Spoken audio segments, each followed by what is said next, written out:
Hello guys, welcome back to our channel. So guys, आज की video काफ़ी ज़्यादा इंटरेस्टिंग होने वाली है बिकॉज आज मैं ड्रॉ करूँगा ह्यूमन स्कल, वो भी पेंसिल कलर से। इंटरेस्टिंग बात यह है कि गाइस मैंने लास्ट टाइम कब यूज़ किया पेंसिल कलर मेरे को याद भी नहीं है। ऊपर से लॉकडाउन भी चल रहा है, सारी शॉप्स क्लोज हैं एंड इसे मेरे को ढूंढने में काफ़ी ज़्यादा मेहनत लगी। रेफरेंस की बात करें तो ये मुझे मिला इंस्टाग्राम पर। आप मुझे इंस्टाग्राम पर फॉलो भी कर सकते हैं। यूज़र आई डी यहाँ पर आ रही होगी and link in description. Guys main बात ये है कि ये भी ड्रॉ किया हुआ है, आप देख सकते हैं कितना ज़्यादा हाइपर रियलिस्टिक लग रहा है। मेरा तो फर्स्ट टाइम है बट फिर भी मैं ट्राई करूँगा काफ़ी अच्छा ड्रॉ कर पाऊँ। एंड करते हैं अनबॉक्सिंग, स्टार्ट करते हैं ड्राइंग।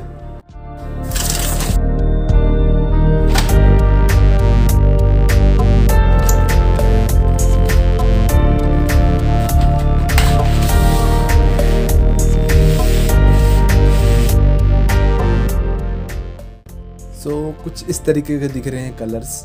दिखने में तो काफ़ी अच्छे हैं, वुडन क्वालिटी भी काफ़ी अच्छी लग रही है। मेन प्रॉब्लम है शार्प करते टाइम टूट तो नहीं रही, इसी से इसकी क्वालिटी का पता चलेगा। सो स्टार्ट करते हैं अब ड्राइंग को।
फाइनली ड्राइंग कंप्लीट हो चुकी है। पेंसिल कलर यूज करके भी काफी अच्छा लगा, फर्स्ट टाइम ट्राई किया, रिजल्ट भी काफी अच्छा आया। देख सकते हो ड्राइंग कितनी ज्यादा रियलिस्टिक लग रही है। मैंने सोचा था काफी मिस्टेक्स होंगी, ब्लेंडिंग सही से नहीं होगी, कलर मिक्स नहीं हो पाएंगे, बट ऐसा कुछ भी नहीं हुआ। लेयर पे लेयर में चढ़ाते गया, कलर मिक्स होता गया, रिजल्ट अच्छा आता गया और ड्राइंग मेरी कंप्लीट हो गई। एंड गाइस आगे भी मैं कुछ ट्राई करूँगा कि मैं पेंसिल कलर से कुछ अच्छा ड्रॉ कर पाऊँ। आई होप आपको ड्राइंग पसंद आई होगी। पसंद आई हो तो वीडियो को लाइक कर देना, चैनल को सब्सक्राइब कर देना और कमेंट करके बताना कि ड्राइंग कैसी लगी। सो मिलते हैं नेक्स्ट ड्राइंग में, तब तक के लिए बाय।